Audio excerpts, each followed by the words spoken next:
నమస్తే, welcome to hit TV. ప్రభుత్వం తమ సమస్యలను పరిష్కరించే వరకు పోరాటం చేస్తామని జగన్మోహన్ రెడ్డి ఎన్నికల్లో ఇచ్చిన హామీలను నెరవేర్చాలని, కనీస వేతనం అమలు చేయాలని ప్రకాశం జిల్లా దర్శిలో ర్యాలీ నిర్వహించారు.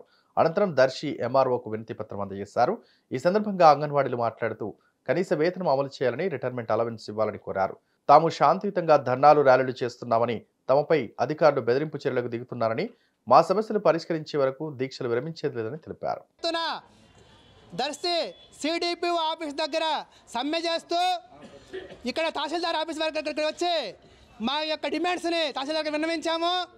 మేము సమ్మె చేస్తున్నవి కాబట్టి వేరే గత్యంతరం లేకనే ఈ యొక్క మేము సమ్మె చేస్తూ ఉన్నాము.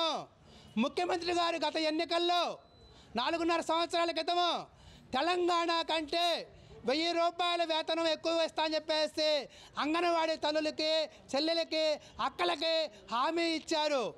ఆ హామీ ఇప్పటిదాకా అమలు చేయలేదు. తెలంగాణలో 13,500 రూపాయలు ఇస్తూ ఉన్నారు. నిన్న కాంగ్రెస్ ప్రభుత్వం వచ్చి 18,000 రూపాయలు ఇస్తానని చెప్పి హామీ ఇచ్చింది. ఇప్పటి వరకు కూడా ఇక్కడ ఏమి ఇవ్వలేదు. కాబట్టి మేము సమ్మె చేస్తూ ఉన్నాము. అలాగే 2017 నుంచి టీఏలు, డిఏలు పెండింగ్లో ఉన్నాయి. ఇప్పటిదాకా రూపాయి కూడా ఇవ్వలేదు. చర్చల్లో ఏమంటున్నారంటే మేము రూపాయి కూడా ఇవ్వమని చెప్పి చెబుతూ ఉన్నారు. కాబట్టి మేము గతంలో పెండింగ్ ఉన్న టీఏ, డిఏలు ఇవ్వాలి. కనీస వేతనం ముఖ్యమంత్రి గారు ఇచ్చినటువంటి హామీ మేరకు వేతనాలు పెంచాలి. అలాగే సుప్రీంకోర్టు తీర్పు ఇచ్చింది. పక్కన తమిళనాడు, హర్యానా, అలాగే తెలంగాణ రాష్ట్రాల్లో గ్రాడ్యుయేట్ ఇస్తూ ఉన్నారు. గ్రాడ్యుయేట్ కూడా ఇవ్వడం లేదు. అలాగే దుర్మార్గమైన విషయం ఏంటంటే 1,00,000 రూపాయలు తీసుకుంటుంటే ఉన్నారు. అంటే రౌడీ రాజ్యం చేయాల్సుకున్నారు రాష్ట్రాన్ని, రౌడీలు చేసుకున్న రాష్ట్రాన్ని. కాబట్టి ఇది అత్యంతమైన దుర్మార్గము. గడ్డబార్లు, పలుగులు, పారలతో వచ్చి అంగన్వాడీ స్కూళ్ళని బద్దలు కొట్టడం అంటే అత్యంతమైన నాశనం చేయటమే రాష్ట్రాన్ని.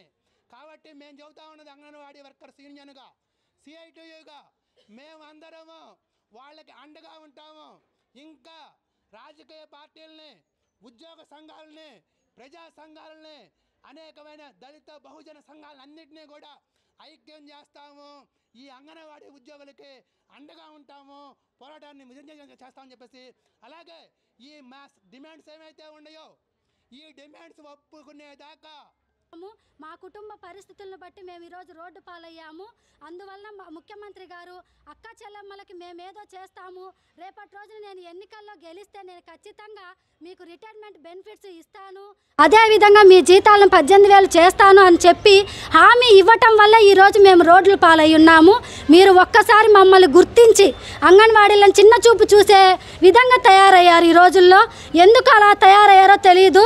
రోడ్లెమిటి నవ్వుకోటాలు అలాంటివి చెయ్యకండి. ఎవరైనా కానీ, ఎమ్మెల్యేలైనా ఎవరైనా సరే, ఈ అధికారంలో వాళ్ళు కనీసం మా బాధను అర్థం చేసుకోండి. జగనన్న గారు అర్థం చేసుకోవాలి.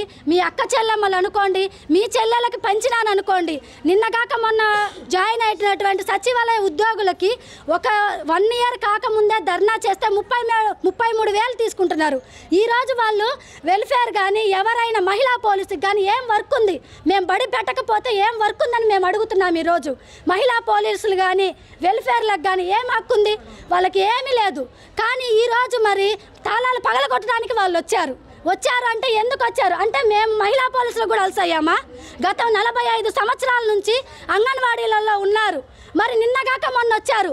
ఒక 2-3 సంవత్సరాలు అయింది మహిళా పోలీస్ గారు అయితేమి, వెల్ఫేర్ గారు అయితేమి, సచివాలయాలు. మరి ఈరోజు మా మీద 45 సంవత్సరాల నుంచి ఒక ఉద్యోగి ఈ రకంగా సమ్మెలు చేసి ఒక 18,000. ఈ వీడియో కనుక నచ్చినట్లయితే please like and share and subscribe.